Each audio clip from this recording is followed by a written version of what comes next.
আমি লেখাপড়া করতে পারি নাই, যেহেতু আমি প্রথমেই কইছি যে আমি গরিব বাবার সন্তান। 8 পর্যন্ত আমি পড়ছিলাম। আমি 10 মিনিট 20 মিনিট আধা ঘন্টা কথা কইলে 10,000 15,000 টাকা 20,000 টাকা আমাকে এমনি দেয়।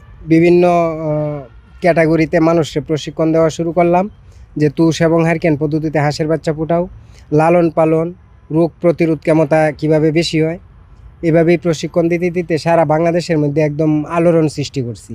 আর বাহিরের রাষ্ট্রের 100-র উপরের রাষ্ট্রের লোক আইছে আমার তথ্য প্রযুক্তি দেখার জন্য। সারা বাংলাদেশে 200-র মতো পুরস্কার পাইছি, ইন্ডিয়া থেকেও স্বীকৃতি পাইছি। বাংলাদেশে সেরা উদ্যোক্তা তো হয়েছি, এখন আমার চিন্তা হলো বিশ্ব সেরা উদ্যোক্তা হয়। আসসালামু আলাইকুম, এনটিভির দর্শকদের স্বাগত জানাচ্ছি। আমি স্পেশাল করেসপন্ডেন্ট জাহিদুর রহমান।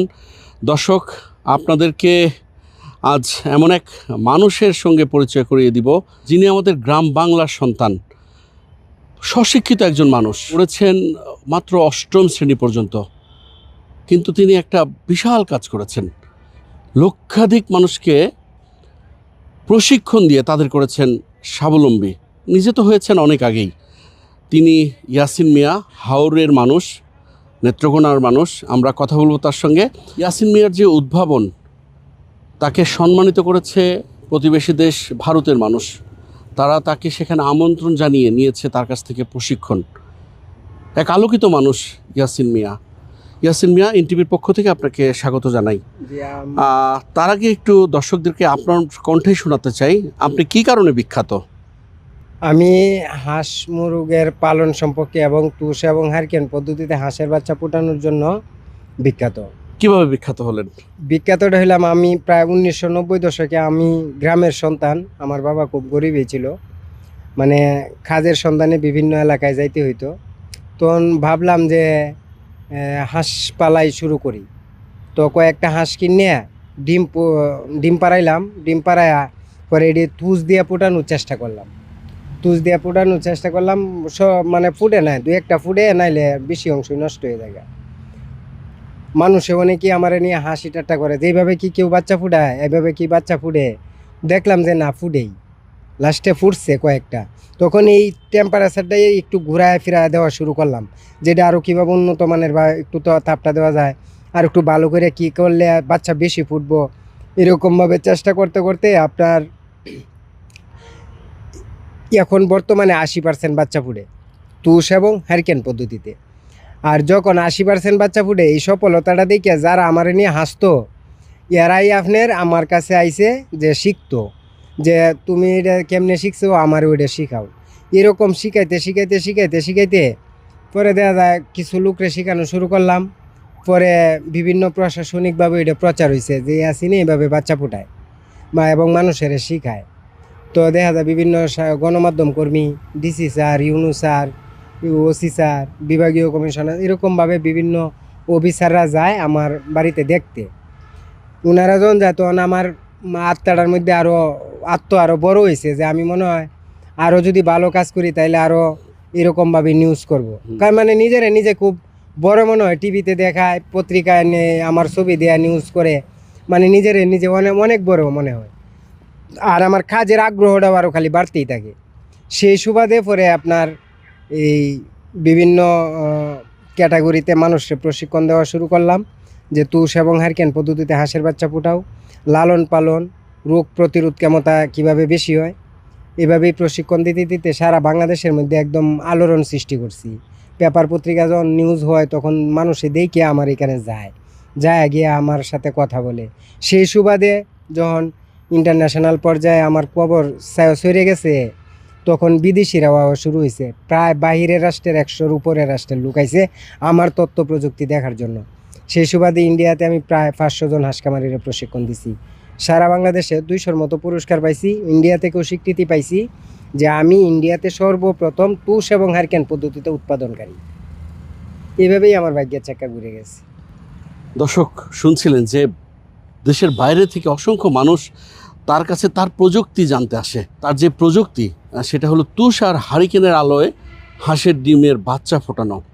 আধুনিক সময় যেখানে বিদ্যুৎ খরচ করে ইনকিউবেটরে বাচ্চা ফোটানো হয় এবং সেখানে বিদ্যুৎ বিভ্রাট সহ নানা কারণে অনেক সময় বিপর্যয়ের মুখে পড়তে হয়, সেখানে ইয়াসিন মিয়ার এই সাফল্য সত্যি অবাক করার মতো। ইয়াসিন মিয়া, আগের জীবনটা আপনার কেমন ছিল? আগের জীবনটা তো অনেক কষ্ট করতাম। আপনার একসময় তো ভাবছিলাম যে বউ বাচ্চা নিয়ে গার্মেন্টসে আইয়া পড়াম, তো পরে ভাবলাম তো এই কাজে ঝুঁকে গেলাম। এখন তো আল্লাহর রহমতে আমি একতলা একটা বাড়ি করছি, তো মোটামুটি সম্পদও আমি করছি। আর এখন তো আমি একবার আপনার আধা ঘন্টা গিয়ে আমার ওই যে বিভিন্ন জায়গায় বাংলাদেশের চিঠি দেয় যে আপনি আমার কামারটা একটু পরিদর্শন করেন, একটু তথ্য প্রযুক্তি দেন। আমি 10 মিনিট 20 মিনিট আধা ঘন্টা কথা কইলে 10,000 15,000 টাকা 20,000 টাকা আমাকে এমনি দেয়। এবং আমার আমার ভিতরে মানে আমার শরীরের মাংস রক্ত হাঁসের শরীরের সাথে মিশে গেছে। আমি যে তথ্য প্রযুক্তিটা দিই, অন্যরা যদি হাঁস পালে যদি 60% ডিম উড়ে, আমি যে হাঁসগুলি যে তথ্য প্রযুক্তি দেম 90-95% ডিম উঠবে, এটা গ্যারেন্টি করা। এই জন্য মানুষের সারা বাংলাদেশে আমার নেই এত উঁচা আমার আপনার এই আবেদনের ঠাল। সারা বাংলাদেশ থেকে আমার চিঠি দেয় যে আমার কামারটা একটু ভিজিট করেন, আমার কামারটা একটু ভিজিট করেন। তার মানে আপনি গ্রামীণ অর্থনীতিতে একটা বিশাল ভূমিকা রাখছেন। আপনি লেখাপড়া কোন পর্যন্ত আমার করার এই- সুযোগ পেয়েছেন? আমি লেখাপড়া করতে পারি নাই, যেহেতু আমি প্রথমেই কইছি যে আমি গরিব বাবার সন্তান।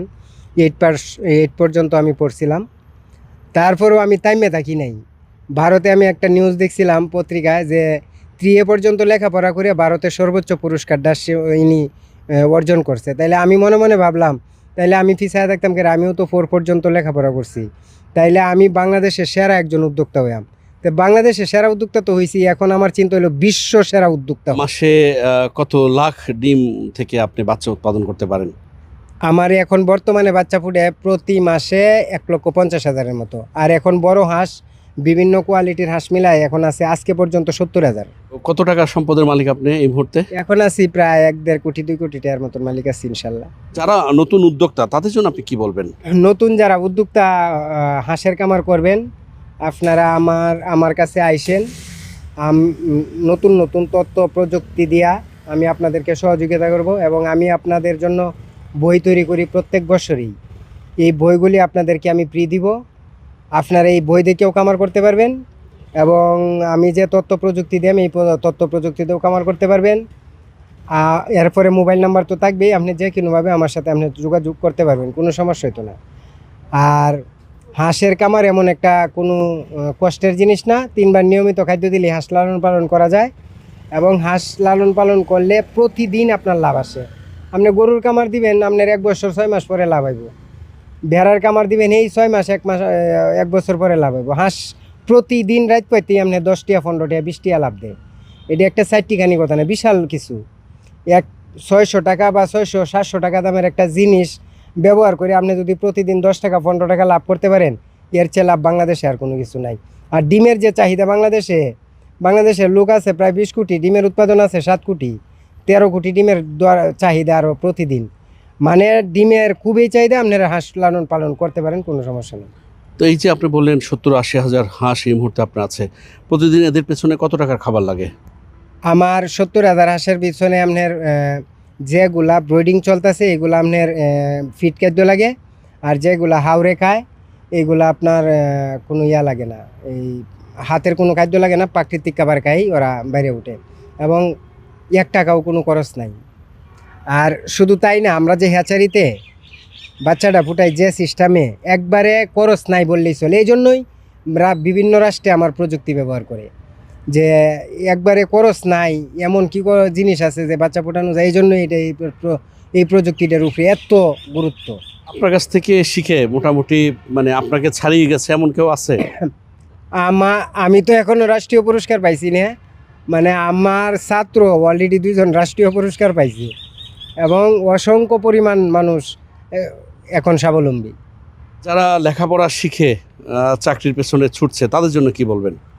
যারা লেখাপড়া করছেন উচ্চশিক্ষিতা, আপনারা বিদেশ যাওয়ার দরকার নাই, আপনার একটা হাঁসের কামার করেন, আপনার বিদেশের চেয়ে দিন ভরাই আপনার বাংলাদেশের টিয়া বেশি কামাইতে পারবেন। আর চাকরি হইব না, চেষ্টা করতে থাকেন, চাকরি হইব। বাংলাদেশ আমাদের দেশ ছোটো দেশ, আপনার এই সরকারের উপরে আশা নির্ভর করে তো লাভ নাই। কতজনটা চাকরি দিব? এখন সরকারের উপরে আমরা ছায়া থাকলে তো না, নিজের পায়ে দাঁড়াইতে হবে, নিজে এমন কিছু আবিষ্কার করা লাগবে যেন ভাগ্যের চাকা ঘুরিয়া যায়। রাষ্ট্রীয়ভাবে আপনাকে বিভিন্ন সেমিনারে আমন্ত্রণ জানানো হয়, মাসে এরকম কতগুলো দিন খামার থেকে বাইরে থাকতে হয়? মাসে কমপক্ষে তো 15 দিন ধরেন মিটিংয়ে মিছিলে থাকতে হয়, আর 15 দিন কামারে থাকতে পারি। টিভির দর্শকদের জন্য কি বলবেন? এনটিভি টেলিভিশনকে অভিনন্দন জানাই আজকে একটা সুন্দর একটা ইন্টারভিউ দেওয়ার জন্য। বাংলাদেশে আমার অনেক টেলিভিশনের নিউজ হয়েছে, এনটিভিতেও হয়েছে, কিন্তু আজকে আপনার সাথে আমার যে ভাগ্যই যে আপনার সাথে আমার দেখা, আপনি হয়তো জাতীয় পর্যায়ে একজন সাংবাদিক, আমি যতটুকু বুঝতে পারছি। কারণ যারা মশল এলাকায় কাজ করে এরাই এক ধরনের, আপনারাই এক ধরনের। এবং এনটিভি এই মুহূর্তে যারা এনটিভি টেলিভিশন দেখতেছেন আপনাদেরকেও আমি অভিনন্দন জানাই। দর্শক এতক্ষণ শুনলেন যে বাংলার প্রত্যন্ত অঞ্চলে একজন আলোকিত মানুষ, যিনি লেখাপড়ার খুব বেশি করতে পারেননি, কিন্তু এখন মানুষকে শেখান এবং লক্ষাধিক মানুষকে প্রশিক্ষণ দিয়ে তাদের করেছেন স্বাবলম্বী, তাদের ব্যবস্থা করেছেন কর্মসংস্থানের। এতক্ষণ আমাদের সঙ্গে ছিলেন তেমন একজন সফল উদ্যোক্তা, প্রান্তিক পর্যায়ের সফল উদ্যোক্তা ইয়াসিন মিয়া। চেষ্টা করব আগামীতে নতুন কাউকে আপনাদের সামনে হাজির করতে। ততক্ষণ পর্যন্ত সবাই ভালো থাকবেন, সুস্থ থাকবেন, এনটিভির সঙ্গেই থাকবেন। আল্লাহ হাফেজ।